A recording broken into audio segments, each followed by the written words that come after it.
উদ্বেগহীন কদম ফেলে কেবিনের ভেতর ঢুকলো আবরার। সামনে সোজাসুজি বেডে টান টান হয়ে শুয়ে আছে তনয়া। মাথার পুরোটা সাদা রঙের কাপড়ে মোড়ানো, এক কথায় ব্যান্ডেজ করা। আবরার এগিয়ে গিয়ে তনয়ার বেডের এক পাশে দাঁড়ালো। তনয়া চোখ মেলেনি, তবে চোখের পাতাগুলো এক করে থাকা অবস্থাতে ভীষণ কাঁপছে, ঠোঁটগুলো নড়ছে। অস্পষ্ট শব্দে আবরারের নাম বেরিয়ে আসছে। তনয়াকে উদ্দেশ্য করে এবার নার্স মেয়েটি গলা বাড়িয়ে বলল, ম্যাম, আপনি যাকে খুঁজছিলেন, মানে যার নাম বলছিলেন, তিনি এসছেন। এটুকু শুনতেই পিটপিট করে চোখ খুলল তনয়া। ঘাড় কাত করে একবার নার্স মেয়েটির দিকে তাকালো। তনয়াকে চোখ খুলতে দেখা শেষে মেয়েটি ব্যস্ত হয়ে পড়ল নিজের কাছে। পরক্ষণে অন্য পাশে ঘাড় বাঁকালো তনয়া। ঝাপসা দৃষ্টিতে আবরারকে দেখে কোনো রকম মৃদু ঠোঁটে হাসি ফুটল। একটু বাদে স্পষ্ট হয়ে এলো আবরারের মুখমণ্ডল। ক্যানের লাগানো হাত উঁচিয়ে তনয়া কাপা সুর তুলে বলে উঠল, আপনি এসেছেন? উত্তর দিল না আবরার। সৌজন্যতায় তনয়ার হাত ধরে ঝুঁকে এসে ওর পেটের ওপর ভাঁজ করে রেখে শীতল কণ্ঠে বলল, আসতে তো হতোই। তনয়া যথাসম্ভব চেষ্টা চালালো উঠে বসার, কিন্তু সামান্য নড়তেই মাথার চিনচিনে ব্যথাটা নাড়া দিয়ে উঠল। বিকৃত মুখ করে ব্যথায় কুকিয়ে উঠল একেবারে। আবরার ব্যস্ত গলায় বলল, এত উত্তেজিত হবেন না, আমি আছি এখানে। কথাটা শুনলেও মানল না তনয়া। উঠে বসতে চাইলেও আবারও ব্যর্থ হলো। এবার আগের থেকেও বেশি উদ্গ্রীব হয়ে বলল, আবরার, আমার পাশে একটু বসুন না প্লিজ। একটা ছোট দম ফেলে চেয়ার টেনে বসলো আবরার। তনয়া ভাঙা গলায় বলল, আল্লাহর কাছে শুক্রিয়া, আপনার কিছু হয়নি। আবরার শান্ত চোখে তাকিয়ে বলল, আপনি কেন নিজেকে বিপদের মুখে ফেললেন তনয়া? তনয়া মুচকি হাসল, বলল, আপনার জন্য আমি সব পারবো, এটুকু তো কিছুই নয়। আবরার চোখ নামিয়ে নিয়ে বলল, এসবে কোনো লাভ নেই তনয়া, বুঝতে চাইছেন না আপনি। কথাটা বলেই থেমে গেল আবরার। মনে হলো এসব বলার সঠিক সময় এটা নয়। মাত্র মেয়েটার এত বড় অপারেশন শেষ হলো, উত্তেজনা একদম ঠিক হবে না। আমি কি বুঝতে চাইছি না আবরার, বলুন না। তনয়ার কুঞ্চিত ভ্রু দেখে আবরার প্রসঙ্গ পাল্টাতে বলে উঠল, এখন কেমন লাগছে আপনার? আবারও মৃদু হাসল তনয়া, বলল, ভালো। আপনি অনেক চিন্তা করছিলেন আমার জন্য, তাই না? আবরার উৎসুক নজরে চেয়ে বলল, এরকম কেন মনে হলো? আপনার মুখ চোখ বড্ড শুকনো লাগছে। আবরার নিচু আওয়াজে উত্তর দেয়, ও, যেটা ভেবে শান্তি পাবেন সেটাই। তনয়া আবরারের হাতের উপর হাত রাখে। চট করে তাকায় আবরার। তনয়া ছেলে মানুষই আওয়াজে বলে, আমার মাথায় একটু হাত বুলিয়ে দিন না আবরার। আবরার ইতস্তত করে বলল, আমি? তনয়া ওপর নিচে ক্ষীণ মাথা নাড়ল। আদরে কণ্ঠে বলল, ঘুম পাড়িয়ে দিন আমায়। না চাইতেও হাত এগিয়ে তনয়ার মাথায় আস্তে করে বুলিয়ে দিতে শুরু করলো আবরার। তনয়া একভাবে আবরারের দিকে তাকিয়ে আছে। এই মানুষটাকে সে অনেক বেশি ভালোবাসে। কিছুতেই সে তার না হয়ে অন্যের হতে পারে না। এতটা ভালোবাসা কোনো মতেই বিফলে যেতে পারে না তার, অন্তত সে যেতে দেবে না। আবরারের হাতটা নিজের হাত দিয়ে ধরে থামালো তনয়া। আবরার জিজ্ঞাসা নিয়ে তাকিয়ে বলল, কি হলো, ঘুমাবেন না?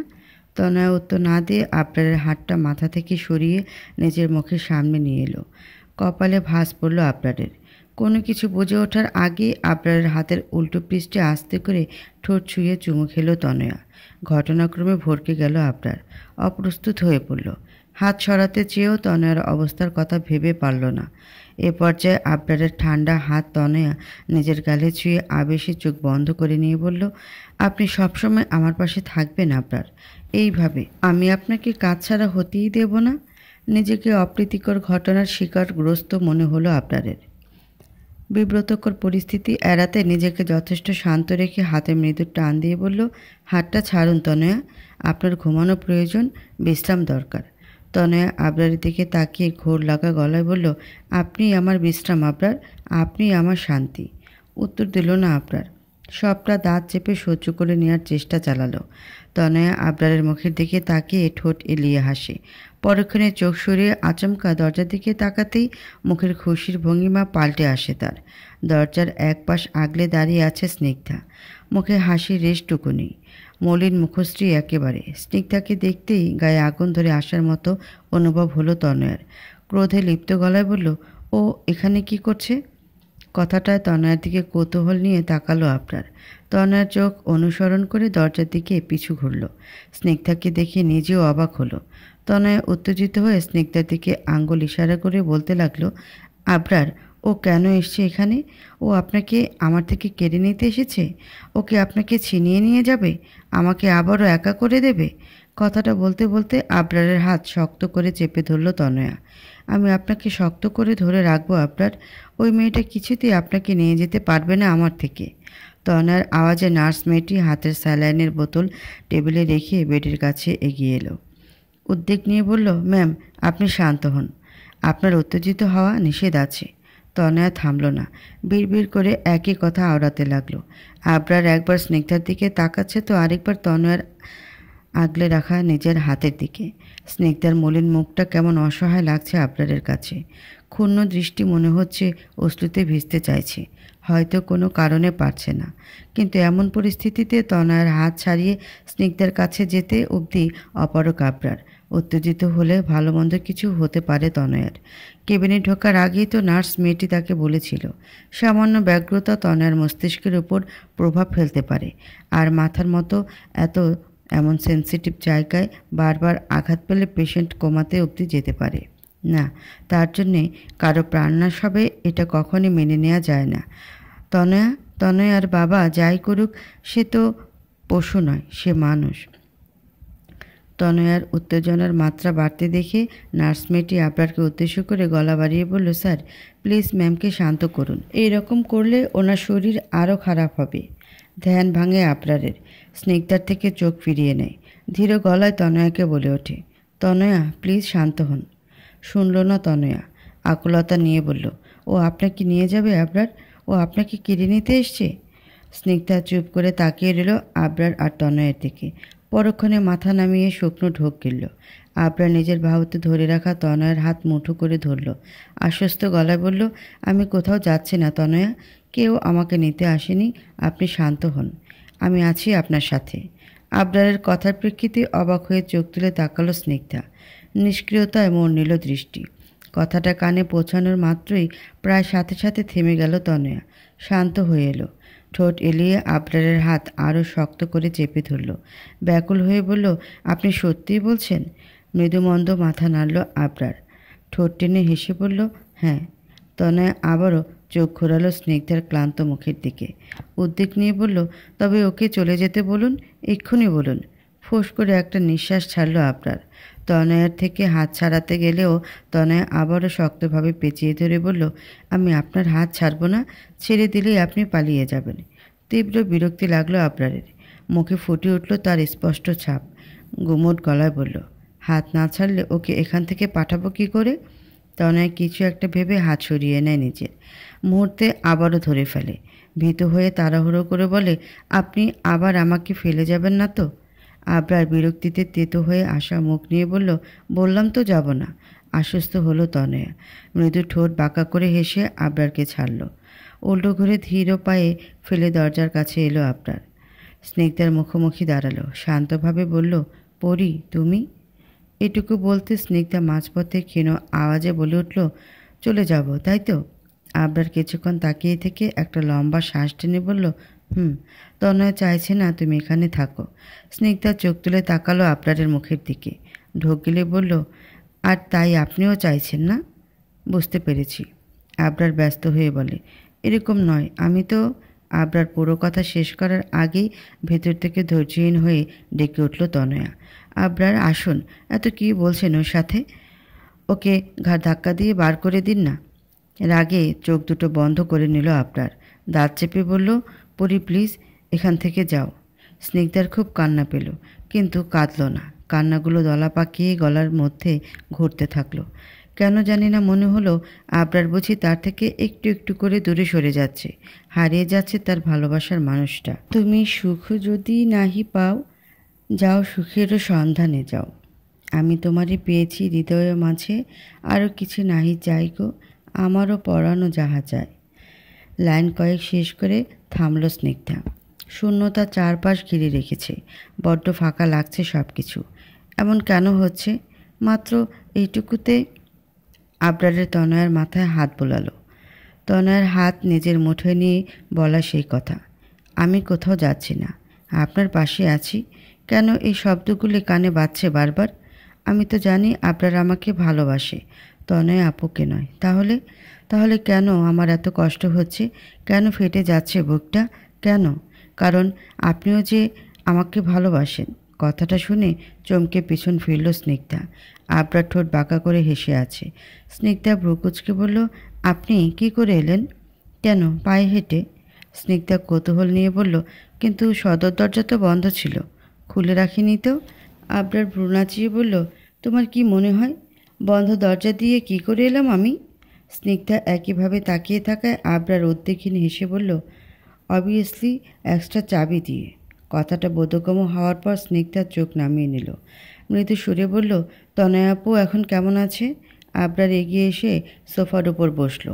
পায়ের জুতোয় বাঁধা ফিতে খুলতে খুলতে বলল, আগের মতোই, ফুল বেড রেস্ট এখন। কাল বাদে পরশু রিলিজ পাবে হয়তো। ও, আবরার হাতের কাজ থামিয়ে তাকালো। বলল, খেয়েছ?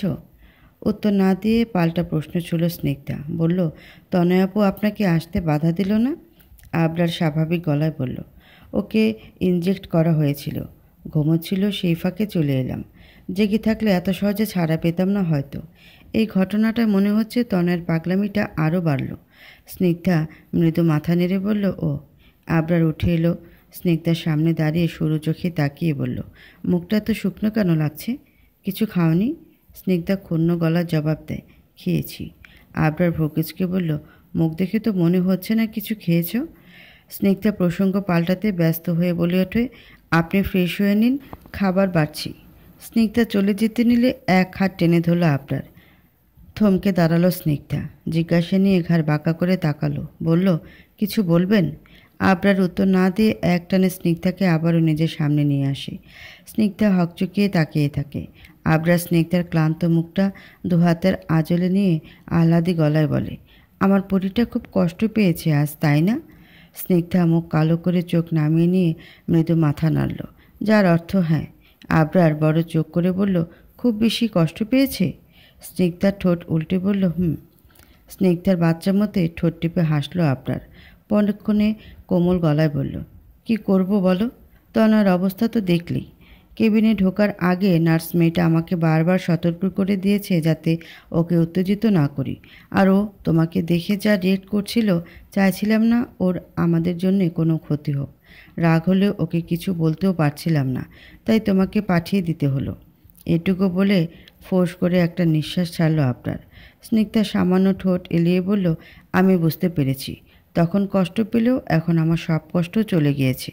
মুচকি হেসে স্নিগ্ধাকে টেনে নিজের চওড়া বুকে নিয়ে এলো আবরার। স্পর্শে পেয়ে স্নিগ্ধাও মিশে গেল আবরারের সাথে। তবে পরক্ষণে এক দুষ্টুমি নাড়া দিল আবরারের মাথায়। স্নিগ্ধার মাথা চট করে উঠিয়ে সন্দেহীভাবে বলল, আচ্ছা, তুমি কেন কষ্ট পেয়েছ? তুমি তো আমাকে ভালোবাসো না? স্নিগ্ধা কৌতুক করে বলল, না বাসি না তো। আবরার স্নিগ্ধাকে ছেড়ে দূরে সরে দাঁড়ালো। চিন্তিত মুখে বলল, তাই তো। আসলে আমিও একটা ব্যাপার ভেবে দেখলাম। স্নিগ্ধা ভ্রু নাচিয়ে বলল, তাই? তা কি ভাবলেন? আবরার মুখটা গম্ভীর করে বলল, এটাই যে আমাকে একটু ভালোবাসে না, তার কাছে থেকে তো কোনো লাভও নেই, তাই না? তার থেকে আমাকে যে ভালোবাসে আমি তার কাছে যাই, মানে তনয়ের কাছে। এমনিতেও তো আসার সময়ও আমাকে ছাড়তেই চাইছিল না, আমি বরং ওর কাছে ফিরে যাই আবার। তুমি থাকো, ওকে? কথাগুলো শেষ করে আবরার স্নিগ্ধার দিকে আরও চোখে তাকালো। স্নিগ্ধার ফর্সা মুখটা কেমন লাল হয়ে এসছে। একটু নাড়া দিলেই ঝরঝর করে বাড়িধারা বর্ষণের অবস্থা প্রায়। আবরার তাতে পাত্তা না দেওয়ার ভান করে বলল, যাচ্ছি তাহলে, ভালো থেকো। এটুকু বলে স্নিগ্ধার পাশ কাটিয়ে হাঁটা ধরল আবরার। আবরারকে চমকে দিয়ে ওর এক বাহু শক্ত করে আঁকড়ে ধরল স্নিগ্ধা। পেছনে না তাকাই বাঁকা হাসলো আবরার। মুহূর্তে মুখে সিরিয়াস ভাব এনে পেছন ঘুরে বলল, কিছু বলবে? না মানে তনয়ের কাছে যেতে দেরি হচ্ছে তো। আবরারের কথাটা বলতে দেরি হলেও স্নিগ্ধার চোখ থেকে পানি গড়িয়ে পড়তে সময় লাগলো না। প্রথম দফায় বাচ্চাদের মতো ঠোঁট উল্টে কেঁদে এক পর্যায়ে শব্দ করে কেঁদে দিল। হতভম্ব হয়ে পড়ল আবরার। ব্যস্ত হয়ে বলল, এ বাবা, কাঁদছো কেন পরি? স্নিগ্ধাকে ধরতে এলে আবরারের হাতটা ঠেলে সরিয়ে দিল স্নিগ্ধা। কান্না চেপে বড্ড অভিমান নিয়ে বলল, আপনি এরকম কেন আবরার? আবরার অবাক হওয়ার চেষ্টা করে বলল, কী রকম? স্নিগ্ধার হেঁচকে উঠে গেল। কোনো মতে ভাঙা গলা নিয়ে বলতে লাগলো, আপনি সব সময় আমার সাথে এরকম করেন। বিয়ের প্রথম দিনে আমাকে মারলেন, তারপর ভালোবাসলেন, তারপর বললেন আমি আপনাকে ছেড়ে যেতে চাইলেও জোর করে আটকে রাখবেন আমায়। তাহলে এখন কেন এরকম করছেন? আবরার না বোঝার ভান করে বোকা চাহনি দিয়ে বলল, যা বাবা, সে তো তখন তুমি আমায় ভুল বুঝেছিলে, তাই আমি তো ভেবেছিলাম তোমার ভুল ভাঙলে। স্নিগ্ধা মাঝপথে কথা কেড়ে নিয়ে উত্তেজিত হয়ে বলল, আপনি সব সময় উল্টো পাল্টাই ভাবেন। তখন ভালোবাসতাম না, অথচ জোর জবরদস্তি করে আমাকে রেখে দিতে চাইছিলেন। আর এখন? স্নিগ্ধার কথা শেষ না হতে আবরার দুই ভ্রু নাচিয়ে বলল, আর এখন? স্নিগ্ধা থেমে যায়। পর মুহূর্তে চোখ মুছে ধরা গলায় বলে, কিছু না, যেখানে যাচ্ছিলেন যান। আবরার সন্ধিহান ভঙ্গিতে বলল, সত্যি তো যাব? স্নিগ্ধা কালো মুখ নিয়ে মাথা নেড়ে বলল, হ্যাঁ। আবরার দুঃখী মুখ করে বলল, বেশ, তুমি যখন ভালোই বাসো না তখন কি আর করার, ওর কাছেই যাই। পরক্ষণে আবরার কৌতুক মাখানো সুরে গলা বাড়িয়ে বলে উঠল, তনয়া, আমি আসছি বেবি। কথাটা স্নিগ্ধা আবারও কাঁদো কাঁদো করে নিল মুখটা। কালো মেঘ দৌড়ে বেড়াচ্ছে তার চেহারায়। আবরার উল্টো করে হাঁটা ধরলে দ্রুত হাতে আবারও ওর হাতটা টেনে ধরল স্নিগ্ধা। বিরক্ত হওয়ার ভান করে আবরার পেছন ফিরে বলল, আবার কি হলো পরি, যেতে দাও আমায়। স্নিগ্ধা কাঁধে মুখ নিয়ে বলল, আপনি কোথাও যাবেন না। আবরার বরকুচকে বলল, কেন যাব না? স্নিগ্ধা আবারও শব্দ করে কেঁদে দেয়। আবরার চকিত চোখে চেয়ে বলে, এত কাঁদছো কেন? আমি তো কিছুই করিনি। স্নিগ্ধা কান্না চেপে ছেলে মানুষই গলায় বলল, আপনি কেন বোঝেন না? আবরার সরু চোখ করে বলল, কি বুঝি না আমি? স্নিগ্ধা নাক টেনে বলল, আমি আমি আবরার মাথা নাড়িয়ে বলল, হ্যাঁ তুমি তুমি। স্নিগ্ধা বিরক্তিতে কপাল কুঁচকে বলল, আপনি কেন বলছেন? আমি বলছি তো। আবরার তটস্থ হওয়ার ভান করে বলল, ও আচ্ছা, একটু তাড়াতাড়ি, হ্যাঁ, তনয়ের কাছে যেতে হবে তো। স্নিগ্ধা তেতে উঠে বলল, আবার? আবরার, একদম এসব বলবেন না, আমার কষ্ট হচ্ছে। আবরার অবাক হয়ে বলল, সে কি, তোমার কেন কষ্ট হবে? হয়, তুমি তো আর আমাকে ভালোবাসো না। বাসি। চট করে তাকালো আবরার, ডান ভ্রু নাচিয়ে বলল, কি? স্নিগ্ধা চোখ নামিয়ে নিয়ে ছোট্ট একটা হিচকি তুলল। পরক্ষণে মৃদু সুরে বলল, আমি আপনাকে ভালোবাসি আবরার। আবরার একভাবে তাকিয়ে থেকে অন্যদিকে তাকালো। মুচকি হেসে চোখ নিচের দিকে নামিয়ে পরক্ষণে স্নিগ্ধার দিকে ফিরল। শীতল গলায় বলল, এই একটা কথা বলতে এত সময় নিলে? স্নিগ্ধার নাকটা লাল হয়ে আছে। বাচ্চাদের মতো মুখ করে নিল। আবরার ঠোঁট বিস্তৃত করে হেসে এগিয়ে এসে জড়িয়ে নিল স্নিগ্ধাকে। স্নিগ্ধা দু হাতে আষ্টে পৃষ্ঠে ধরল আবরারকে। পর মুহূর্তে কৌতূহলে মুখ উঠিয়ে আবরারের দিকে তাকিয়ে বলল, আপনি কি সত্যি তনয় আপুর কাছে যেতে চান? আবরার স্নিগ্ধার কপালে ছোট্ট একটা চুমু দিয়ে বলল, বোকা মেয়ে, এই চিনলে আমাকে? স্নিগ্ধা উদ্বেগ নিয়ে বলল, তবে যে বলছিলেন এতক্ষণ, আমি যদি আপনাকে ভালোবাসার কথা না বলতাম আপনি তো চলেই যেতেন। আবরার মুচকি এসে আস্তে করে বলল, মজা করছিলাম। আমি আমার বাচ্চা পরীটাকে ছেড়ে কোথাও যেতে পারি? এত সাহস নেই আমার। কথাটা স্নিগ্ধা ক্ষিপ্ত হয়ে দুহাত মুষ্টিবদ্ধ করে মৃদু খুশি বসাতে থাকলো আবরারের বুকে। তীব্র আলোরির সুরে কান্না মেরে বলল, আর কখনো এরকম বিশ্রী মজা করবেন না আমার সাথে, কখনো না। একগাল হেসে স্নিগ্ধার মাথাটা শক্ত করে বুকের সাথে চেপে ধরল আবরার। উদ্ভাসনা তার মুখ জুড়ে। পরীর মুখে ভালোবাসি শব্দটাই কি আছে? একবার শুনতে এত আনন্দ, এত খুশি চেপে ধরেছে তাকে। স্নিগ্ধাও শান্ত হয়। খানিকক্ষণ দুজনের সময়টা ওখানেই থমকে আসে। নীরবতা কাটিয়ে স্নিগ্ধা ক্ষীণ আওয়াজে বলে ওঠে, আমাকে ভালোবাসবেন আবরার? চমকে চোখ খুলল আবরার। ব্যস্ত হাতে স্নিগ্ধার মুখ তুলল বুক থেকে। অধীর হয়ে বলল, কি বললে? লজ্জায় চাকাতে পারছে না স্নিগ্ধা।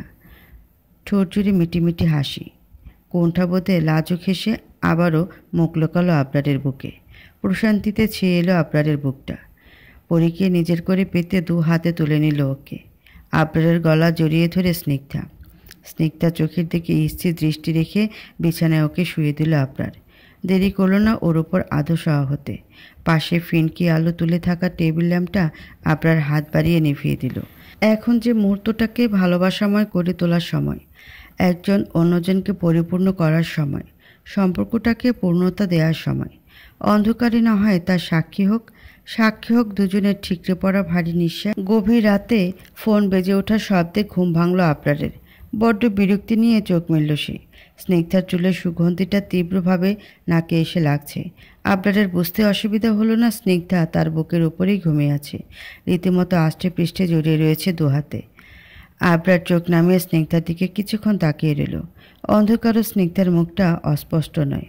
ভালোবাসার পূর্ণতা পাবার উদ্ভাসনার মুচকি হাসি হেসে আবরার একটা ছোট্ট চুমু খেল স্নিগ্ধার কপালে। স্নিগ্ধা তখনও গভীর ঘুমে তলিয়ে আছে। আবারও ফোন বেজে উঠল আবরারের। ধ্যান ভাঙে তার। স্নিগ্ধাকে এক হাতে জড়িয়ে রেখে অন্য হাত দিয়ে হাতড়ে হাতড়ে ফোন খুঁজতে শুরু করলো। এক পর্যায়ে বালিশের পাশে পেয়ে ফোন এনে চোখের সামনে ধরল আবরার। স্ক্রিনের আলো চোখে পড়ে নড়ে চড়ে উঠল স্নিগ্ধা। আধো আধো চোখ খুললে তাকালো। কয়েক সেকেন্ড সময় লাগলো তার সব কিছু বুঝে উঠতে। তনয়ের নাম আবরারের ফোনের স্ক্রিনে ভাসতে দেখে তাৎক্ষণিক মুখটা কালো হয়ে এলো স্নিগ্ধার। আবরারের বুক থেকে মুখ তুলে আবরারের মুখের দিকে তাকালো। স্নিগ্ধাকে তাকাতে দেখে আবরার ভ্রুকুচকে বলল, উঠে গেলে যে, ঘুম ভেঙে দিলাম? স্নিগ্ধা উত্তর দিল না প্রশ্নের। শিথিলতা নিয়ে বলল, তনয়াপুর কল এসছে। আবরার মুখ স্বাভাবিক করে নিল। স্নিগ্ধার থেকে চোখ সরিয়ে স্ক্রিনের দিকে মনোযোগ দিয়ে বলল, সেটা তো দেখলামই, তবে এত রাতে কোন রাজকার্যের জন্যে কল করলো সেটাই ভাবছিলাম। ফোনটা ধরুন, লাইন কেটে যাবে। কথাটায় আবরার বিদ্যুৎপাত্র খাসল। স্নিগ্ধার দিকে চেয়ে বলল, আমি ফোনটা না ধরা অবধি ও কল করতেই থাকবে। ওকে আমি ভালো করে চিনি, দেখছো না বিশ্রামহীন কল আসছে। স্নিগ্ধার ঠোঁট টেনে ফিচেল গলায় বলল, আমি জানি আপনি তনয়া আপুকে খুব ভালোভাবে চেনেন, জানি আমি। কথাটায় আবরার সরু চোখে তাকিয়ে বলল, বাই এনি চান্স তুমি কি অন্য কিছু মিন করছো? স্নিগ্ধা মৃদু হেসে না বোধক মাথা নাড়ল। চোখ দিয়ে ফোন ইশারা করে বলল, কলটা ধরুন, দেখুন কি বলতে চায়। কথা না বাড়িয়ে বাম হাত দিয়ে রিসিভ বাটন প্রেস করলো আবরার। কপালে ভাঁজ নিয়ে কানে ঠেকালো ফোন। প্রায় তাৎক্ষণিক ওপাশ থেকে তনয়ের ধৈর্যহীন গলার স্বর ভেসে এলো, হ্যালো আবরার, কোথায় আপনি? আবরারের কপালের ভাঁজ গাঢ় হলো আরও। বিরক্ত লাগলো বেশ অনেকটা। কোনো মতে সেসব প্রশমিত করে বলল, এত রাতে কোথায় থাকতে পারে একটা মানুষ? অবভিয়াসলি তার বাসায়। তন্ময়েশ্বর উত্তেজিত হয়ে এলো আগের থেকেও। ব্যস্ত গলায় বলল, আবরার, আমার খুব ভয় লাগছে, আপনি প্লিজ একবার আসবেন আবরার। আবরার বিস্ময়ের সাথে কৌতূহল মিশিয়ে বলে, আপনি কি পাগল হলেন? এত রাতে আমি আপনার কাছে যাব? এটুকু শুনতেই বাকি অন্য কথা শোনার আগ্রহ মেয়ে এলো স্নিগ্ধার। পূর্বের চেয়ে মলিন হয়ে এলো মুখটা। মাথাটা আবরারের বুক থেকে সরাতে উদ্যত হলো। তবে এর আগে ওর দিকে না তাকিয়ে অন্য হাতে স্নিগ্ধার মাথাটা চেপে ধরে রাখলো আবরার। স্নিগ্ধা অবাক হলো, কিন্তু বলল না কিছু। আবরারের দিকে চুপচাপ তাকিয়ে রইল। আবরার মৃদু ক্ষিপ্ত হয়ে তনয়াকে উদ্দেশ্য করে বলল, রাত বেরিতে আমার এসব মজা ভালো লাগছে না তনয়া, আপনি ফোনটা রাখুন। উত্তরে তনয়া অস্থিরতা নিয়ে বলল, প্লিজ আবরার, ফোনটা রাখবেন না, বিশ্বাস করুন আমার খুব ভয় করছে।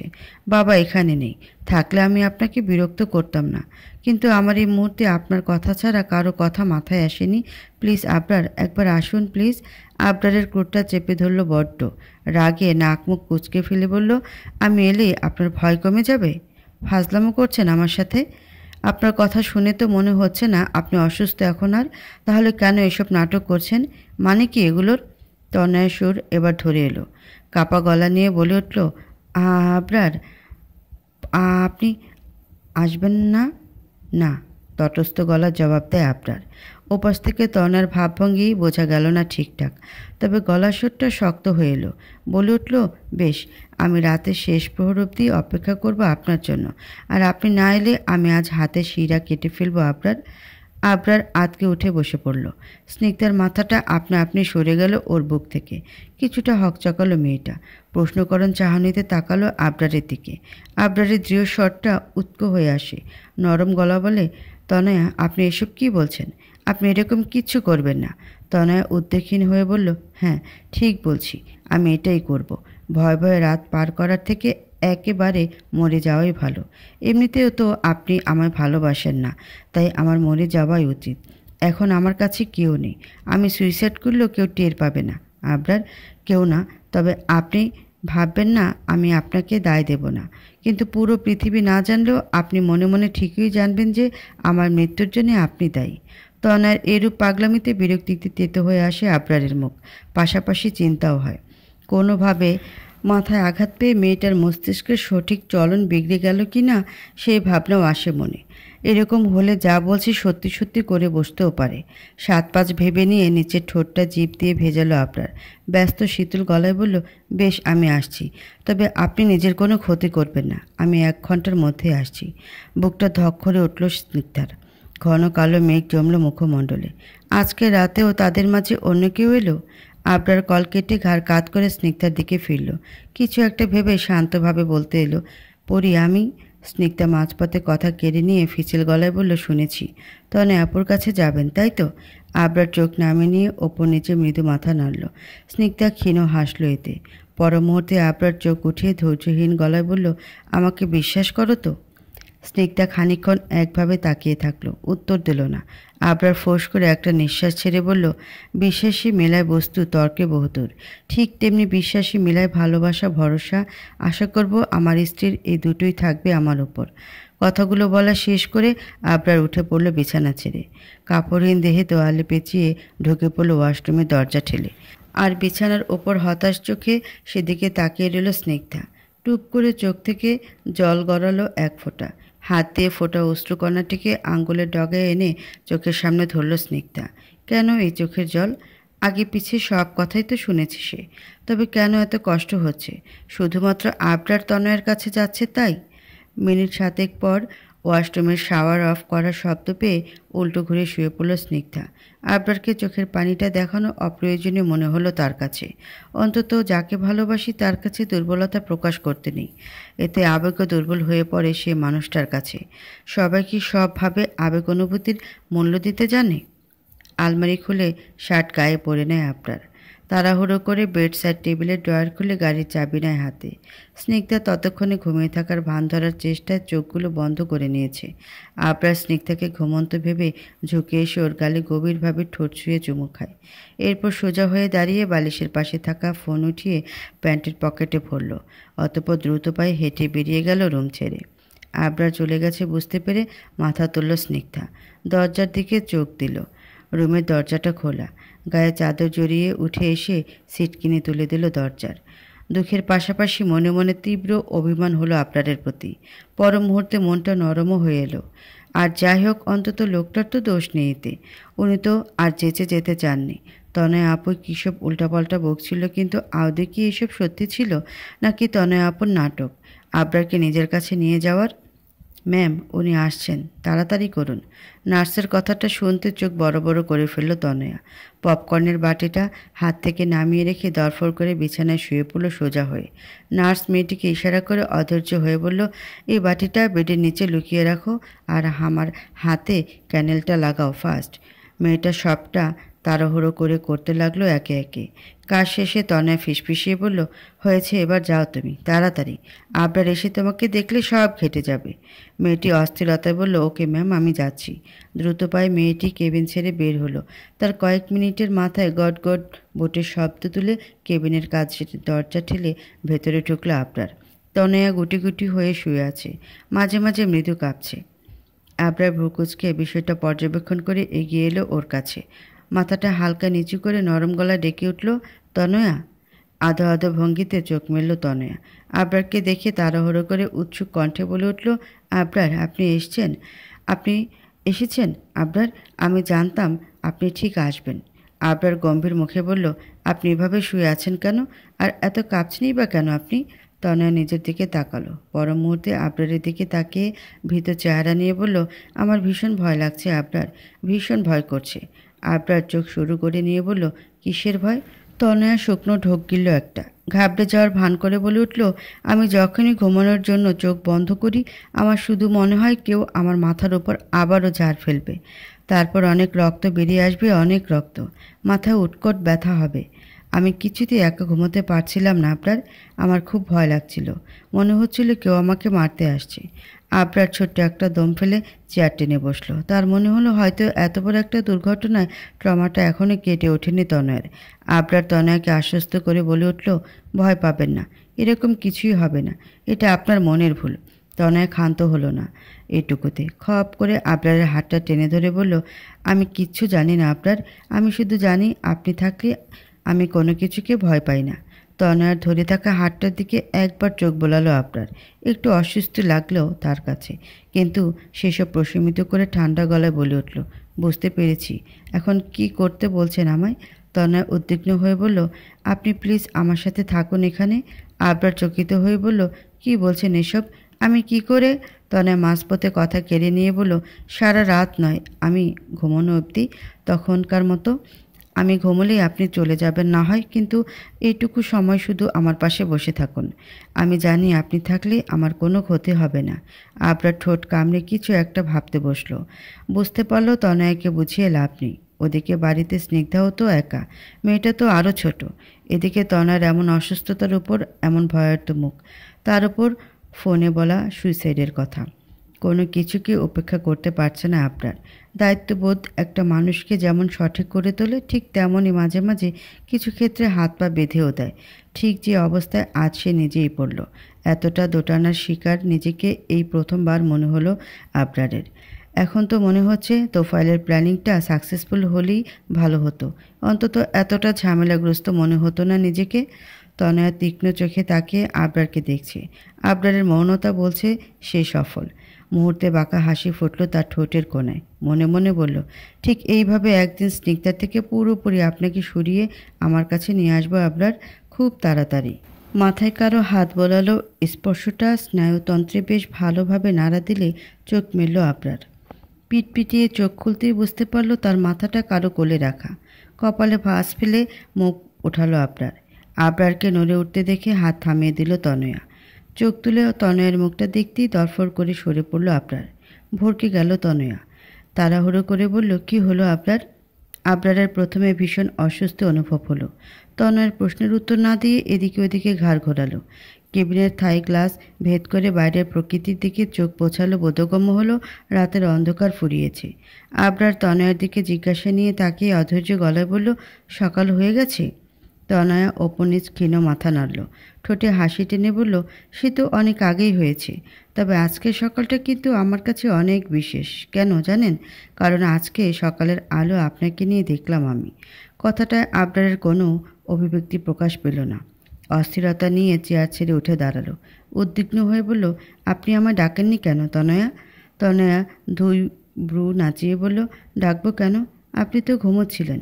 আমার মনে হয় আপনি ক্লান্তও ছিলেন অনেক, তাই। আবরার মাঝপথে কথা কেড়ে নিয়ে বিরক্তি সমেত বলে ওঠে, আপনার আমাকে ডাকা উচিত ছিল তনয়া। আমি এখানে রাত কাটাতে আসিনি, আমার ফিরে যাওয়ার কথা ছিল। স্নিগ্ধা এখন কি ভাববে কে জানে। কথাটা বলে চিন্তিত মুখে কপালে লাগাতার 2 আঙ্গুল ঘষতে লাগলো আবরার। স্নিগ্ধার নাম শুনতেই মুখ চোখ শক্ত হয়ে আসে তনয়ের, তবে অভিব্যক্তি প্রকাশ করে না সে। আবরার তনয়ের দিকে এগিয়ে এসে বলল, আজ তো আপনার রিলিজ, তাই না? তনয় গম্ভীর মুখে হ্যাঁ বোধক মাথা নাড়ল। আবরার ব্যস্ত গলায় বলল, বেশ, আমি এখন আসছি তাহলে। কথাটা শুনতে তনয় দরফর করে বেড ছেড়ে উঠে দাঁড়ালো। আবরার দরজার দিকে হাঁটা ধরলে দ্রুত পায়ে এগিয়ে এসে পেছন থেকে ওর এক হাত টেনে ধরে ধৈর্যহীন হয়ে বলল, কোথায় যাচ্ছেন আপনি? আবরার ব্রুকুচকে পেছন ফিরে তাকায়, বলে ওঠে, কোথায় যাচ্ছি মানে? আবরারের মুখ চোখ দেখে উত্তেজনা মিয়ে এলো তনয়ার। চোখ নামিয়ে আউড়ে উঠল, না মানে আসলে। আবরার কপালে ভাঁজ নিয়ে তাকিয়ে থেকে তনয়ার হাত থেকে হাতটা ছাড়িয়ে নিল নিজের। পর মুহূর্তে তনয়ার সামনে আঙ্গুল তুলে তটস্থ হয়ে বলল, দেখুন তনয়া, পরশু থেকে অনেক কিছু সহ্য করেছি। এতটা ধৈর্য আমি কখনো কোনো কিছুতে দেখাইনি, যতটা আপনার প্রতি দেখিয়েছি, কিন্তু অনেক হয়েছে। এবার এটা শেষ করা দরকার। আপনি এখন সম্পূর্ণ সুস্থ, তাই আপনার প্রতি দায়িত্ব কর্তব্য আমার এখানেই শেষ। এরপর আপনি আপনার বাবার রেসপন্সিবিলিটি, বুঝতে পেরেছেন? তনয়া চুপ হয়ে তাকিয়ে রইল শুধু। আবরারের কথাগুলোর খুব কম সংখ্যকই কানে পৌঁছেছে তার। মনে মনে আবরারকে আটকানোর চিন্তায় ব্যস্ত তার পাকা মস্তিষ্ক। তনয়ার ভাবুক মুখ দেখে আবরার চোখ শুরু করে বলল, আপনি কি শুনতে পেয়েছেন আমি কি বলছি? ধ্যান ভাঙে তনয়ের। সামান্য ইতস্তত করে বলে, না মানে আমি ভাবছিলাম বাবা আসা অবধি যদি থেকে যেতেন তবে অন্তত। আবরার ব্যস্ত গলায় বলল, আপনার বাবা কখন আসবেন না আসবেন সেসব আমি জানি না, আমাকে এখনই যেতে হবে। তনয়া কপাল কুঁচকে নিয়ে গলা বাড়িয়ে বলল, কেন এত তাড়া কিসের আপনার? আপনি সব সময় আমার থেকে পালিয়ে বেড়ান। আবরার অবাক হয়ে তাকালো। পর মুহূর্তে ঠোঁটে বাঁকা হাসি মেখে বলল, যেখানে আমি আপনার কাছে ধরা দিইনি সেখানে পালানো তো বহু দূরের ব্যাপার। এটুকু বলে কবজিতে বাঁধা ঘড়িতে হাত বোলালো আপনার। ঠোঁট ভিজিয়ে নিয়ে বলল, আজ স্নিগ্ধার ক্লাসের প্রথম দিন। আমার এখনই যাওয়া উচিত, না হলে দেরি হয়ে যাবে। আবরার আবারও হাঁটতে উদ্যত হলে তনয়া ডেকে উঠল পেছন থেকে। আবরার। তীব্র বিরক্তি নিয়ে পেছন ফিরল আবরার। দাঁত চিবিয়ে বলল, আপনার সমস্যা কোথায় তনয়া? বলতে পারেন আমাকে? তনয়া মুখ কালো করে নিয়ে বলল, আমার একা থাকতে অস্বস্তি লাগছিল, তাই। আপনি বিরক্ত হলে ইটস ওকে, আপনি চলে যান। আবরার বিদ্রুপাত্মক হেসে বলল, সে তো আমি যাবই, আপনি বললেও না বললেও। আর বারবার ভয় লাগছে বলে কি প্রমাণ করতে চাইছেন বলুন তো? দেখুন, আপনি আমায় বাঁচিয়েছেন, তাই আপনার প্রতি যতটুকু কর্তব্য ছিল তার থেকেও অনেক বেশি করেছি আমি। এবার আমার ছাড় পাওয়ার দরকার। আপনি পুরোপুরি সুস্থ, তাই পাগলামির ভান করে ন্যাকামি করা বন্ধ করুন। দুটোই ভীষণ অসহ্য লাগে আমার কাছে। আর পারলে এই গায়ে পড়া অভ্যাসটাও পরিত্যাগ করুন। ইউজলেস। শেষের কথাগুলো অনেকটা ক্ষিপ্ত স্বরে বলল আবরার। তনয়ার চোখ ভরে আসে দুঃখে, আবরারকে ধরে না রাখতে পারার ক্ষোভে। তনয়ার চোখের পানিতে তোয়াক্কা করল না আবরার। আর এক মুহূর্ত দাঁড়ালো না সে। বেরিয়ে পড়ল কেবিন ছেড়ে। তবে দরজা ঠেলে বাইরে আসতেই অন্য পাশ দিয়ে আসা তোফায়েলের মুখোমুখি হয়ে পড়ল আবরার। সাথে আমিনুলও রয়েছে। আবরার স্বাভাবিক নজরে দুজনের দিকে একবার চোখ বুলিয়ে পাশ কাটিয়ে হেঁটে গেলেও আমিনুল তোফায়েল দুজনেই অবাক চোখে তাকিয়ে রইল আবরারের যাওয়ার দিকে। এত সকাল সকাল আবরারের এখানে উপস্থিতির মানে কারোরই মাথায় ঢুকল না। একে অন্যের মুখ চাওয়াচাওয়ি করল কিছুক্ষণ। প্রশ্নের উত্তর নিতে তোফায়েল চোখ সরিয়ে নিয়ে দ্রুত পায়ে কেবিনে ঢুকল। দরজা ঠেলতে তনয়াকে দাঁড়িয়ে থাকতে দেখে আরও এক দফায় বিস্মিত হয়। মেয়ের মুখ চোখ খেয়াল করতেই বুঝতে পারল কিছু একটা ঘটেছে। না হলে তনয়ার চোখে জল কেন? আবরার নিশ্চয়ই আবার কিছু বলেছে। কি হয়েছে তনু? তনয়া ভেজা ক্ষিপ্ত চোখ নিয়ে বাবার দিকে তাকালো। উত্তর না দিয়ে এগিয়ে গিয়ে পা দুলিয়ে বসে পড়ল বেডে। তোফায়েল আমিনুলের দিকে তাকিয়ে বলল, তুমি রিসিপশনে গিয়ে সব ফর্মালিটি পূরণ করে এসো, না হয় আমি ততক্ষণ কথা বলি ওর সাথে। Okay sir. ঘাড় কাত করে কথাটা বলে বেরিয়ে পড়ল আমিনুল। তোফায়েল সেদিক থেকে চোখ সরে ধীর পায়ে এসে মেয়ের পাশে বসলো। নরম গলায় বলল, আবরার এখানে কখন এলো? বাবার দিকে তাকালো না তনয়া। ঠান্ডা সরে জবাব দিল, কাল রাতে। তোফায়েল অবাক হলো এতে। বিচলিত ভাবে বলল, রাতে? কেন? তনয়া উদ্বেগহীন গলায় বলল, আমি ডেকেছিলাম, তুমি ডাকলে আর ও এলো। ও কি তবে তোমায় নিয়ে ভাবছে? বাবার কথায় ভেতরের কষ্টটা নাড়া দিয়ে উঠল তনয়ের। আচমকা তোফায়েলের গলা জড়িয়ে ধরে হাউমাউ করে কেঁদে উঠল। ঘটনাক্রমে হতভম্ব হয়ে পড়ল তোফায়েল। তনয়া ভাঙা গলায় আওড়ে উঠল, আমি কেন আবরারকে পেলাম না বাবা? কেন? ও কেন আমায় ভালো না বেশে অন্য কাউকে ভালোবাসলো? আমি তো ওর জন্য সব করেছি, তাহলে কেন? তোফায়েলের কাছে উত্তর নেই। মোলের মুখটা নিয়ে ধীর হাতে শুধু মেয়ের মাথায় হাত বোলালো সে। ভেতরে ভেতরে আক্ষেপ হলো খুব। তখন যদি সম্পত্তির লোভে আবরারকে ফাঁসাতে না চেয়ে সরাসরি আসাদের কাছে বিয়ের প্রস্তাবটা রাখতাম, আজ হয়তো আমার মেয়েটাকে এভাবে কাঁদতে হতো না। সবই আমার লোভের শাস্তি। কথাগুলো ভেবে ভারী এক দীর্ঘশ্বাস ফেলল তোফায়েল। কি লাভ আর? কিছু জিনিস জীবনে শুধু আফসোসই বাড়ায়, সমাধান দেয় না। আবরারও না হয় এর একটা হলো। যথাসম্ভব দ্রুত ড্রাইভ করছে আবরার। বারবার হাত ঘড়িটাও দেখছে, চিন্তাও হচ্ছে। সারা রাত তনয়ের কাছে থাকা নিয়ে স্নিগ্ধা আবার উল্টোপাল্টা ভেবে বসলো কি না সেই চিন্তা। মাঝরাতে বউকে বাড়িতে একা রেখে অন্য মেয়ের কাছে যাওয়ার সঙ্গ তো ভীষণ ভয়ানক হয়, অন্তত একজন স্ত্রীর কাছে। মনে মনে শতবার প্রার্থনা করলো আবরার, এমন যাতে না হয় স্নিগ্ধা যেন তাকে ভুল না বোঝে। উল্টো দিকের মানুষটার বিশ্বাস ভরসায় যে সব থেকে বড় শক্তি জীবনের, সেটাতেই যদি ফাটল ধরে তবে বেঁচে থাকে যে কারণহীন মনে হয়। সিগন্যাল পড়তেই গাড়িতে ব্রেক কষল আবরার। শীতকাল হলেও আজকে রোদের প্রখরতা প্রতিদিনকার তুলনায় বেশ অনেক। খানিকটা ঘেমে গিয়েছে সে। দোহাত দিয়ে কোটটা ঝাড়া দিয়ে হাত বাড়িয়ে এসিটা অন করলো আবরার। রাস্তায় আজকে জ্যাম, সিগন্যাল, সব ঝামেলা একসাথে। বিরক্তিতে ফোঁস করে একটা নিঃশ্বাস নিয়ে কাঁচা জানলা দিয়ে একবার বাইরে তাকালো আবরার। সেকেন্ডের কম সময়ে আবার চোখ ঘুরিয়ে সামনে তাকালো। আচমকা কিছু একটা খেয়াল পড়তেই কপালের রগগুলো টান টান হয়ে এলো। চমকে আবারও জানলা দিয়ে ফিরে তাকালো আবরার। বেশ অনেকটা দূরত্বে রাস্তার পাশে লাগানো পাইপলাইনের ট্যাপ থেকে পানি খাচ্ছে মকবুল। রীতিমতো ঢকঢক করে খাচ্ছে। পেছন থেকে দেখেও মকবুলকে চিনতে অসুবিধা হলো না আবরারের। দ্রুত পায়ে গাড়ির ইঞ্জিন অফ করে সিট বেল্ট খুলে নিল সে। গাড়ির দরজা খুলে বেরিয়ে পড়ল তারপর। মুখমণ্ডলে পানির ঝাপটা দিয়ে ধীরে সুস্থে ট্যাপ বন্ধ করল মকবুল। গলায় ঝোলানো গামছাটা দিয়ে মুখটা মুছে নিল। উল্টো করে হাঁটা দেওয়ার আগে খপ করে ওর ঘাটটা চেপে ধরল আবরার। ঘটনাক্রমে হকচকিয়ে গেল মকবুল। ভয়ে ভয়ে পেছন ফিরল কোনো মতে। চোখের সামনে আবরারকে দেখে জম দেখার মতো অনুভূতি হলো। চোখগুলো বড় বড় হয়ে এলো, ভীত হয়ে এলো মুখটা। আবরার কিছু বলার আগেই দরফর করে বসে পড়ে ওর পা জড়িয়ে ধরল মকবুল। আবরার ভ্রুকুচকে সন্দিহান দৃষ্টিতে তাকিয়ে রইল। মকবুল পা জড়িয়ে কান্নায় ভেঙে পড়ে বলল, সাহেব, আমার ভুল হয়ে গিয়েছে সাহেব, আমাকে পুলিশে দেবেন না, আমি গরিব মানুষ। সন্দেহ এবার গাঢ় রূপ নিল আবরারের। এতদিন সব কিছুর জন্য মকবুলকে মনে মনে দায়ী ভাবলেও আজ মকবুলের এরূপ আচরণে সম্পূর্ণ পরিষ্কার যে ওই এসবের পেছনে রয়েছে। মুহূর্তে জল শক্ত হয়ে আসে আবরারের। মকবুলের কাঁধের একপাশে শক্ত হাত চেপে ধরে দাঁড় করালো ওকে। ভয়ে হাত পা শীতল হয়ে এলো মকবুলের। আবরারের সামনে হাত জোর করে বলল, সাহেব, আমি আর এরকম পাপ কাজ করব না, বিশ্বাস করুন। আবরার ভ্রু নাচিয়ে বলল, এত সহজে? যা করেছো তাতে কি তুমি ক্ষমার যোগ্য? মকবুল পূর্বের থেকেও বেশি কান্নায় ভেঙে পড়ল। আফসোসে সুরে বলল, টাকা দেখে আমি অন্ধ হয়ে গেছিলাম। একটু ভালো থাকার লোভে ভালো মন্দের জ্ঞানটুকু লোভ পেয়েছিল আমার। যখন শুনলাম এই কাজের জন্য পুরো 50,000 পাবো, তখন আর না করতে পারিনি। সারা জীবন কাজ করলেও এত টাকা হবে না আমার। সেসব ভেবেই তনয় ম্যাডামের কথায় রাজি হয়েছিলাম। এটুকু শুনতে চোখ শুরু করে নিল আপনার। মাঝপথে বলে উঠল, কার নাম বললে?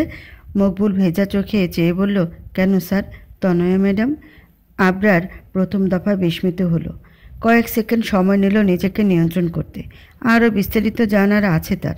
পুনরায় মকবুলের দিকে তাকে সন্দিহান গলায় বলল, তোমাকে টাকা তো তোফাইল দিয়েছিল, তাই না, আমাকে মারতে?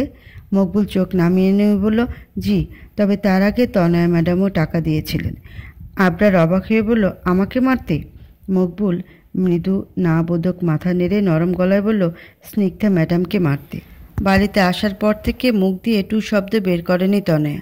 থ মেরে বসার ঘরে সোফাতেই বসে রয়েছে। তোফাইল হাজারবার হাজার রকম কথা তুললেও তনয়া উত্তরে একটা বাক্য বলেনি। অবশেষে বিরক্তি আর চেপে রাখতে পারল না তোফাইল। বেশ ক্ষিপ্ত হয়ে বলে উঠল, কি শুরু করেছিসটা কি তুই? আমি কথা বলছি তোর সাথে, গায়ে লাগছে না তো আমায়? আবরারের জন্য এখন শোক পালন করছিস? অথচ দেখ, সে গিয়ে সে বইয়ের আঁচলের তলায় গিয়ে মুখ লুকিয়েছে। এতক্ষণে চোখ তুলল তনয়া। তোফাইলকে একবার দেখে নিয়ে মুখ কালো করে বলল, কথাটা আমাকে রাগাতে বললেও আমি রেগে যাইনি বাবা, কষ্ট পেয়েছি, ভালোবাসায় ব্যর্থ হওয়ার কষ্ট। তীব্র বিরক্তিতে তেতো হয়ে এলো তোফাইলের মুখটা। গুটি কয়েক ভাঁজ পড়ল তো কপালে। সেই এক মন্ত্র আওড়ে যাচ্ছিল, আবরার, আবরার, আবরার। আরে বাবা, একটা বাচ্চা মেয়েকেও এর থেকে অনেক কম বোঝালে চকলেটের বায়না ছেড়ে দেবে সে। অথচ তুই, তোর তো জ্ঞান বুদ্ধি সব হাঁটুতে নেমে এসেছে। আরে ও একটা বিবাহিত ছেলে, বউ আছে ওর। আগে যেমন তেমন হলেও এখন অন্তত ছাড় দে ব্যাপারটা। আর সব থেকে বড় কথা, ও তোকে ভালোবাসা তো দূর পছন্দই করে না। তাহলে তুই কেন নির্লজ্জের মতো ওর পেছনে পড়ে আছিস? কোন অংশে কম আছে তোর? পুরো একদমে কথাগুলো বলে থামল তোফাইল। ফুস করে একটা নিঃশ্বাস নিল। পাশ থেকে তনয় থমথমে গলায় জবাব দিল, আমি সব জানি বাবা, তোমার আমাকে নতুন করে কিছু বলতে হবে না। আবরার বিবাহিত হওয়ার আগে থেকে আমি ওকে চাই, চেয়ে এসেছি। ওই মেয়েটা কতদিন হলো ওর জীবনে আছে? খুব জোর 8 মাসের মতো। ওর অনেক আগে আমি আবরারের লাইফে এসেছি, তাই আবরারের ওপর অধিকার ওর থেকে আমার বেশি। না কম বেশি নয়তো আবরার শুধুমাত্র আমার। মেয়েকে বোঝাতে বোঝাতে ক্লান্ত হয়ে পড়েছে তোফাইল। ভেতর থেকে অবসাদ ছাড়া কিছুই আসছে না এখন। তবুও শান্ত স্বরে বলল, দেখ মা, আবরারের চিন্তাভাবনা মাথা থেকে ঝেড়ে ফেল। আমি ওর থেকে অনেক ভালো ছেলের সাথে তোর বিয়ে দেব। আমার আবরার কে চাই বাবা? তনয়াকে বুঝিয়ে লাভ নেই। কথাটা বেশ ভালোভাবে বোধগম্য হলো তোফাইলের। হয়তো নিজের মস্তিষ্কের চাপ বাড়াতে চাইল না সে। প্রসঙ্গ পাল্টাতে বলে উঠল, এসব ছাড় এখন। দুপুরে কি খাবি? বাড়িতে খাবি নাকি বাইরে থেকে অর্ডার করব? তনয়া ঠান্ডা গলায় বলল, কিছুই না, আমি আবরারদের বাসায় যাব। তোফাইল চমকে উঠে বলল, আবার? আবার সে আবরারের কথা? বারবার বোঝাচ্ছি, তাও শুনছিস না আমার কথা। তনয়া মৃদু তেতে উঠে বলল, শুনছি না যখন আমাকে বোঝাতে আসছো কেন তুমি? আমি কিছুতেই হার মেনে নেব না বাবা। বিশেষ করে ওই গাইয়া মেয়ে স্নিগ্ধার কাছে তো নয়, কখনোই নয়। তনয়া ক্রুদ্ধ গলায় বিড়বিড় করলো খানিকক্ষণ। তোফায়েল সেদিক থেকে চোখ সরিয়ে নিল। এতটা অসহ্য লাগছে তার, যেটা প্রকাশ করলো কম হবে। ছোটবেলা থেকে ছেলে মেয়ে সব জেদ পূরণ করলেও যা হয় আর কি। তার উপরে একমাত্র মেয়ে, কঠোর কিছু বলতে চাইলেও মুখের দিকে তাকালে আর বলা হয়ে ওঠে না। সব বাবাদের এই একটাই জ্বালা হয়তো। কথাটা ভেবে টেবিলের ওপর থেকে সংবাদপত্রের কাগজটা হাতে তুলে নিল তোফায়েল। তনয়াকে বোঝানোর থেকে কিছুক্ষণ পেপার পড়াও ভালো। তবে পেপারটা পুরোপুরি চোখের সামনে মেলে ধরার আগেই ডোরবেলের উৎকট শব্দটা বেজে উঠল। তনয়ার বাবা দিকে তাকালো। তোফায়েল হাত থেকে নিউজ পেপার রেখে দিয়ে উঠে দাঁড়ালো। তনয়ের দিকে তাকিয়ে বলল, মনে হয় আমিনুল এসছে। দরজা খুলতে এগিয়ে গেল তোফায়েল। তনয়া চোখ ফিরিয়ে নিয়ে বসে রইল চুপচাপ। আপাতত আবরারের ব্যাপারটা অনেক কিছু ভাবার আছে তার। তোফায়েল লক টেনে খুলল। ওপাশে আবরারকে দাঁড়িয়ে থাকতে দেখে অবাক হলো প্রথমে। তাৎক্ষণিক ভ্রুকুচকে বলে উঠল, তুমি? কৌতূহল নিয়ে দরজার দিকে তাকালো তনয়া। আবরারকে দেখতে বিস্ময় নিয়ে উঠে দাঁড়ালো। পর মুহূর্তে মনে মনে ভাবলো হয়তো আবরার ফিরে এসছে তার টানে। ভাবতেই আপনা আপনি ঠোঁট দুটো বিস্তৃত হয়ে এলো তার। তোফায়েলের কথায় আবরার কোনো উত্তর না দিয়ে পাশ কাটিয়ে ভেতরে এলো। তোফায়েলের ভ্রুকুঞ্চন গাঢ় হয়ে এলো আরও। আবরার কয়েক কদম এগিয়ে এসে তনয়ার সামনে দাঁড়ালো। তনয়ার মুখে ঈষৎ খুশি লুটোপুটি খাচ্ছে। আবরার নিষ্প্রাণ চোখে তাকিয়ে রইল তনয়ার দিকে। তনয়া আলোড়িত ধ্বনি নিয়ে বলে ওঠে, আমি ঠিক জানতাম আবরার। আপনি? পুরো কথা শেষ করতে দিল না আবরার। গায়ের সবটুকু শক্তি দিয়ে ঠাস করে একটা চর বসালো তনয়ার গালে। মুহূর্তেই সোফার হাতলের উপর হুমড়ি খেয়ে পড়ল তনয়া। ঘটনাক্রমে ভড়কে গেল তোফায়েল। চোখ বেরিয়ে আসার উপক্রম হলো তার। কোনো কিছু ভালোভাবে বুঝে ওঠার আগেই আবরার পুনরায় এগিয়ে গেল তনয়ার দিকে। তনয়া ঠোঁটের এক পাশ কেটে রক্ত বেরিয়েছে। আবরারের এমন আচরণের মাঝে বুঝে উঠতে পারল না সেও। ততক্ষণে আবরার এগিয়ে এসে তনয়ার এক বাহু শক্ত হাতে চেপে ধরে দাঁড় করালো ওকে। তনয়ার হাত পা কাঁপছে। কাপা গলায় হাঁ করে কিছু বলতে ধরল, আবারও ঠাটিয়ে এক চর মারল আবরার। তনয়া ছিটকে পড়ল মেঝেতে। তোফায়েল দরফড় করে এসে মেয়েকে ধরল। আবরারের দিকে ক্রুদ্ধ চোখে তাকিয়ে বলল, তোমার এত বড় সাহস, তুমি আমার মেয়ের গায়ে হাত তুলছ? তনয় বাবার সাথে গুটিয়ে গেল একেবারে। হকচকিয়ে তাকিয়ে রইল আবরারের দিকে। আবরার দাঁতে দাঁত চেপে তোফায়েলকে উদ্দেশ্য করে বলে উঠল, আপনি আজ আমাদের মাঝে আসবেন না, না হলে আমি ভুলে যাব কখনো আপনি আমার বাবার বন্ধু ছিলেন। তোফায়েল বিস্মিত হয়ে বলল, মানে কি? এখন তুমি আমাকে ভয় দেখাচ্ছ? আমার গায়ে হাত তুলবে তুমি? বেয়াদব ছেলে, বাবার এই শিক্ষা পেয়েছ?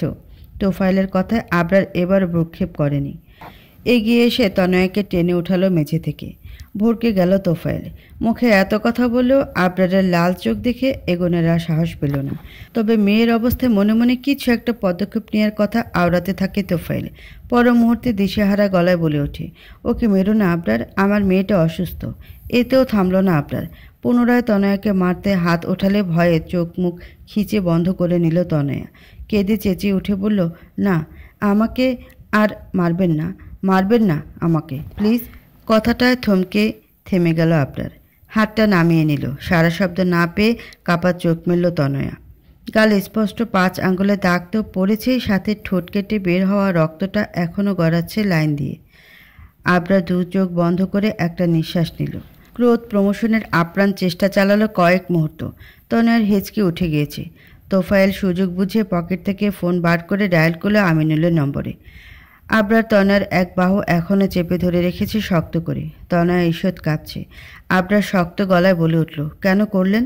তনয়া হেঁচকে তুলে ভাঙা গলা নিয়ে বলল, কি করেছি আমি? আবরার আরও শক্ত করে চেপে ধরল তনয়ার হাতটা। ব্যথায় কোকিয়ে উঠল তনয়া। আবরার দাঁত চেপে বলে ওঠে, আপনার যা রাগ আমার প্রতি, যা লড়াই আমার সাথে, তবে মাঝখানে কেন স্নিগ্ধাকে মারতে চাইলেন? কেন বলুন? শেষের কথাটা উত্তেজিতভাবে চিল্লিয়ে বলল আবরার। রীতিমতো কেঁপে ওঠে তনয়া। আবরার সব জানতে পেরে গিয়েছে বুঝতে পেরে শুকনো ঢোক গিলে তোফায়েলের দিকে তাকায়। তোফায়েলের মুখে ভয়ের স্পষ্ট ছাপ দেখে চোখ সরিয়ে এনে আবারও আবরারের দিকে ফিরে তনয়া। ভীত গলায় বলে ওঠে, আমি তো কিছু করিনি, আমি তো। এটুকু বলতে আবরার আগুন চোখে তাকায়। আবরারের চোখ দেখে বাকি কথা আর বলে উঠতে পারল না তনয়া। চুপ করে মাথা নিচু করে নেয়। আবরার ঝাড়া মেরে হাতটা ছেড়ে দেয় তনয়ার। এক কদম পিছিয়ে যায় তনয়া। ভয়ে এখনও হৃৎপিণ্ড লাফাচ্ছে তার। পর মুহূর্তে আবার বিদ্রুপাত্মক হেসে উঠল। তনয়ার দিকে তাকিয়ে বলল, ভাবতেও অবাক লাগছে, স্নিগ্ধাও একটা মেয়ে আর আপনিও একটা মেয়ে। মেয়েদের মন তো অনেক নরম মমতাময়ী হয় শুনেছি। তাহলে আপনি এরকম কেন? বেহায়াপনার সমস্ত সীমা অতিক্রম করেও ক্ষান্ত হলেন না। শেষমেশ স্নিগ্ধাকে মারার প্ল্যান করলেন। কি ভেবেছিলেন ওকে মারলেই আমি আপনার কাছে চলে আসতাম? হ্যাঁ, হেসে বলল আবরার। একটু থেমে আবার বলা শুরু করলো, আপনার মতো মেয়েকে দয়া করা যায়, ভালোবাসা যায় না। আপনি বারবার আমাকে জিজ্ঞেস করতেন না কেন আমি আপনাকে ভালোবাসিনি?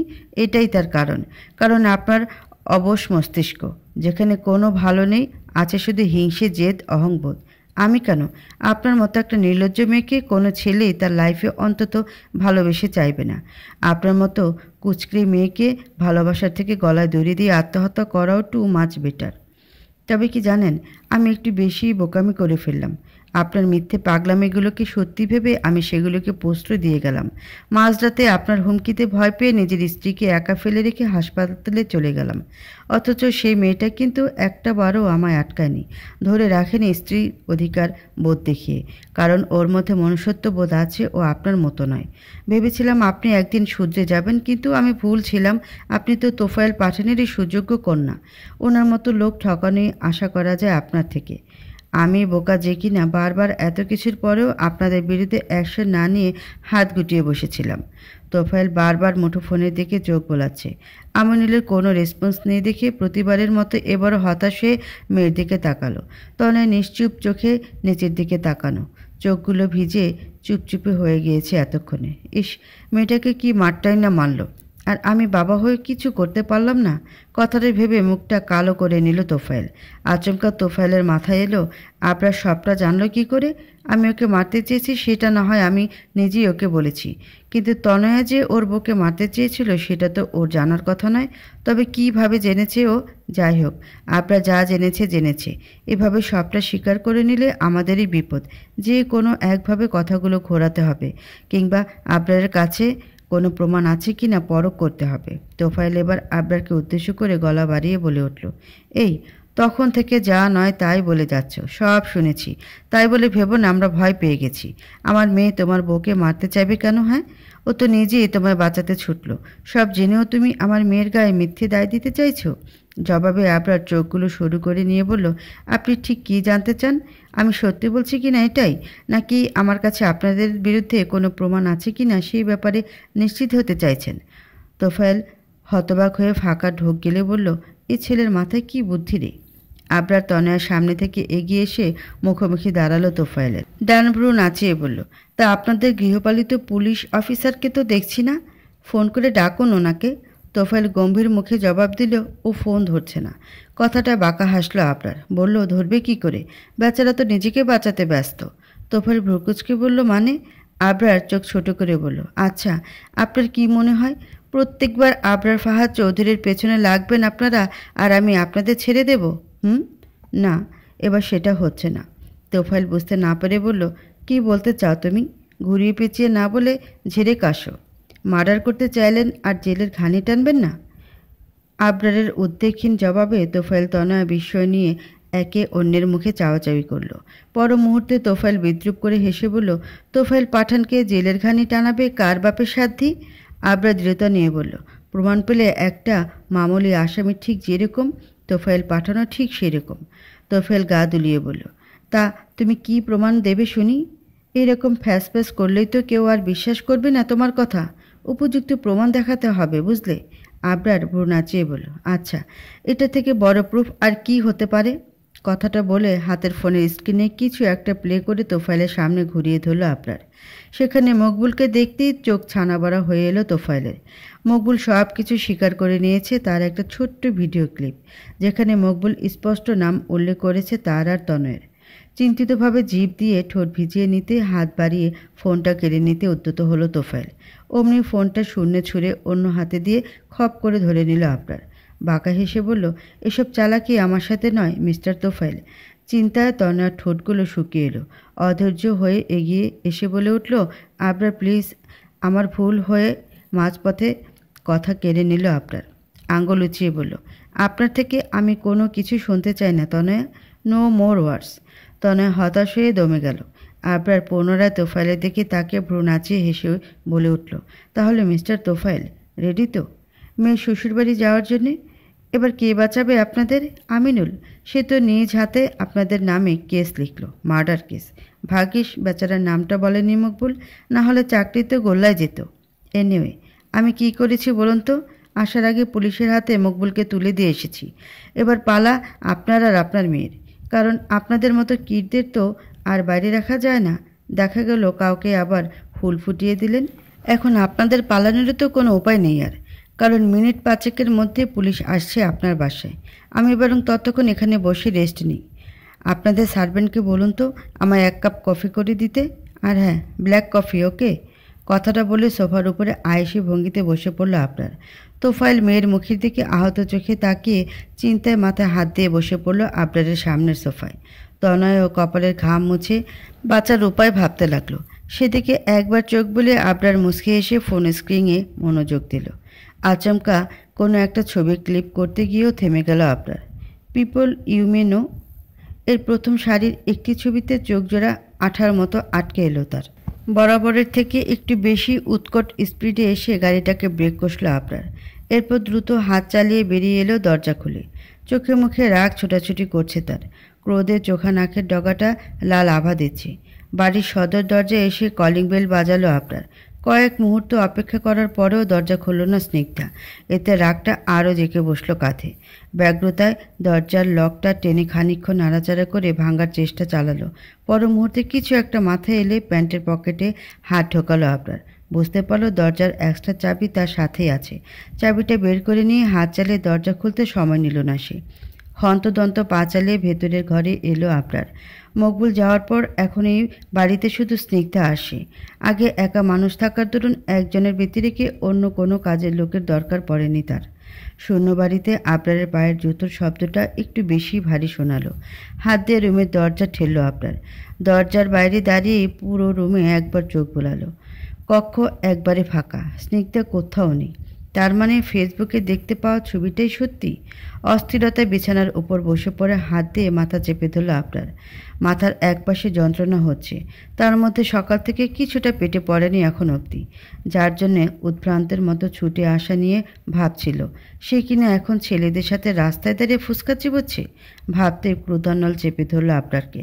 মনে মনে শপথ নিল আজ স্নিগ্ধার এতটা সাহসিকতার মূল্য বেশ ভালোভাবে চুকিয়ে নেবে সে। হাত ঘড়িতে একবার চোখ বোলালো আবরার। দুপুর 1:30 বাজে এখন। দেখা যাক মহারানী কখন আসেন। আধা ঘন্টার মধ্যে বাড়ির সামনে গাড়ি পার্ক করার শব্দ এলো কানে। হাতের ম্যাগাজিন থেকে চোখ উঠিয়ে দরজার দিকে একবার তাকালো আবরার। গাড়ি থেকে বোধগম্য হলো স্নিগ্ধা সাথে হ্যানালকে নিয়ে গেছিল। সদর দরজা খুলে রেখেছে আবরার। স্নিগ্ধার একটু তাড়াতাড়ি আসতে যাতে অসুবিধা না হয় তার এক ক্ষুদ্র প্রয়াস এটা। কয়েক সেকেন্ড পরেই গাড়ির দরজা খুলে বেরিয়ে এলো স্নিগ্ধা। হাতে মোটা একটা বই। বইটা দেখতে পেয়ে আবরারের ভীষণ কৌতুকের ন্যায় মনে হলো। ভাবলো স্নিগ্ধা হয়তো এটা শো অফ করতে নিয়েছে সাথে। সেদিকে কয়েক সেকেন্ড তাকিয়ে থেকে আবরার আবারও চোখ রাখলো ম্যাগাজিনের পাতায়। প্রথমে সদর দরজা খোলা দেখে থমকালো স্নিগ্ধা। কপালে ঈষৎ ভাঁজ পড়ল। পরক্ষণে কৌতূহল নিয়ে পা চালিয়ে ভেতরে আসতে আবরারকে সোফার উপর বসে থাকতে দেখে বেরিয়ে এলো চোখ দুটো। বিস্মিত হয়ে তাকিয়ে রইল। স্নিগ্ধার মুখের অভিব্যক্তি বুঝতে আবরার পুনরায় ওর মুখের দিকে চোখ তুলে তাকায়। সাথে সাথে স্নিগ্ধা মিষ্টি করে মুচকি হেসে ব্যস্ত গলায় বলে, আপনি এখন এলেন? ব্যাস, স্নিগ্ধের হাসিটা দেখতেই ক্রোধ সব পানসে হয়ে আসে আবরারের। এতক্ষণে জমে রাখা রাগ কর্পূরের মতন উবে যেতে শুরু করে। তবুও স্নিগ্ধার সামনে মুখটা শক্ত করে রাখতে যথাসম্ভব গম্ভীরতা নিয়ে বসে রইল আবরার। আবরার উত্তর না দেয়ায় স্নিগ্ধা তাড়াহুড়ো করে এগিয়ে এসে বসে পড়ে ওর পাশে। চিন্তিত মুখে বলে, আপনি কি কিছু খেয়েছেন? আপনার মুখটা কেমন শুকনো শুকনো লাগছে। আবরার এবার উত্তর দেয় না, গুম মুখ করে বসে থাকে। স্নিগ্ধা ভ্রুকুচকে বলে ওঠে, কথা বলছেন না কেন? আবরার একবার স্নিগ্ধার দিকে পাশ ফিরে তাকিয়ে আবারও চোখ সরিয়ে সামনের দিকে তাকায়। ভেতরে ভেতরে পূর্বের রাগ জমা করার চেষ্টা চালায়, অন্তত কঠোর হয়ে স্নিগ্ধাকে কিছু বলার চেষ্টা। পর মুহূর্তে স্নিগ্ধা আনন্দ ধ্বনি নিয়ে বলতে শুরু করে, জানেন আমি কোথায় গিয়েছিলাম? ভার্সিটিতে। 2টো ক্লাস হয়েছে আজ। আর কতগুলো বন্ধু হয়েছে আমার। ওদের মধ্যে মেঘ সব থেকে ভালো। ও খুব ভালো ছাত্রী। আর আজ ওর জন্মদিন ছিল, তাই আমাদের সবাইকে ফুচকা খাইয়েছ। আমি প্রথমে যেতেই চাইনি, কিন্তু ও জোর করে নিয়ে গেল। আমি আপনার জন্য সকাল থেকে অপেক্ষা করছিলাম, কিন্তু আপনি আসছিলেনই না। তাই হেলাল ভাইকে নিয়ে আমি চলে গেলাম ভার্সিটিতে। আমি তো চিনি না, ভাগ্যিস হেলাল ভাই চেনে। আর যদি না যেতাম আমি তো কারোর সাথে পরিচিত হতে পারতাম না। দেখা যেত সবাই সবার সাথে পরিচিত হয়ে নিত, নিজেদের মতো বন্ধু বানিয়ে নিত। তারপর কাল যখন আমি যেতাম তখন সবার মধ্যে আমার খুব অস্বস্তি হতো। আমি একা গিয়েছি বলে আপনি রাগ করেননি তো? আচ্ছা, আপনি এলেন না কেন? তনয়াপুর কি রিলিজ হয়ে গিয়েছে? আপনি কি ওনাকে বাসায় পৌঁছে দিতে গিয়েছিলেন? তাই জন্য আসতে দেরি হয়ে গেছিল? পুরো একদমই গল করে কথাগুলো আউড়ে থামল স্নিগ্ধা। আবরার অদ্ভুত চোখে তাকিয়ে আছে ওর দিকে। এমন দৃষ্টিতে মুগ্ধতা আছে নাকি ক্রূর বোধগম্য হচ্ছে না স্নিগ্ধার। কৌতূহল নিয়ে বলল, আপনার কি হয়েছে বলুন তো? শরীর খারাপ লাগছে? আবরার উত্তরে এবার ঠোঁট দুটো এলিয়ে হাসল। স্নিগ্ধার দিকে তাকিয়ে উদ্বেগহীন গলায় বলল, তোমার আমার উপর রাগ হচ্ছে না? স্নিগ্ধা ভ্রুকুচকে নিয়ে অবাক হয়ে বলল, অহেতুক রাগ কেন হবে? আবরার সামান্য হেসে থেকেই বলল, অহেতুক কোথায়? এই যে আমি মাঝরাতে তোমাকে একা ফেলে তনয়ের কাছে গেলাম, সারা রাত ওখানে ছিলাম। তোমার ক্লাসের প্রথম দিন জেনেও সময় মতো এলাম না। এত কিছুর পরেও তোমার রাগ হলো না আমার ওপর? স্নিগ্ধা মুচকি হেসে বলল, ভালোবাসায় বিশ্বাস থাকলে রাগ হয় না, অভিমান হয়। আমারও অভিমান হয়েছিল, কিন্তু এই যে আপনাকে দেখলাম সব অভিমান জলে গুলে গিয়েছে। আবরার তৃপ্তিসূচক শব্দহীন হাসি হাসল। পরক্ষণে মুখটা কালো করে বলল, কিন্তু আমার খুব রাগ হয়েছিল তোমার উপর। স্নিগ্ধা অবাক হয়ে বলল, আমার উপর রাগ কেন? কি করেছি আমি? জবাবে আবরার পকেট থেকে ফোনটা বের করে স্নিগ্ধার সামনে ধরল। আঙ্গুল ইশারা করে বলল, এই ছবিটা দেখে। স্নিগ্ধা চোখ সরিয়ে নিয়ে স্ক্রিনের দিকে তাকালো। আজকে বন্ধুদের সাথে ফুচকা খাওয়ার সময় তোলা ছবির কোনো একটা ভেসে আছে সেখানে। হাতে এক প্লেট ফুচকা সমেত হাসি মুখে দাঁড়িয়ে আছে সে। এক পাশে মেঘ আর অন্য কয়েকজন মেয়ে, অন্য পাশে দুটো ছেলে। স্নিগ্ধা কপালে ভাঁজ ফেলে আবরারের দিকে তাকিয়ে বলল, এটা তো ওই সময়কার ছবি, ওরা সেলফি নিচ্ছিল তখন। এটা দেখে রাগ কেন করলেন?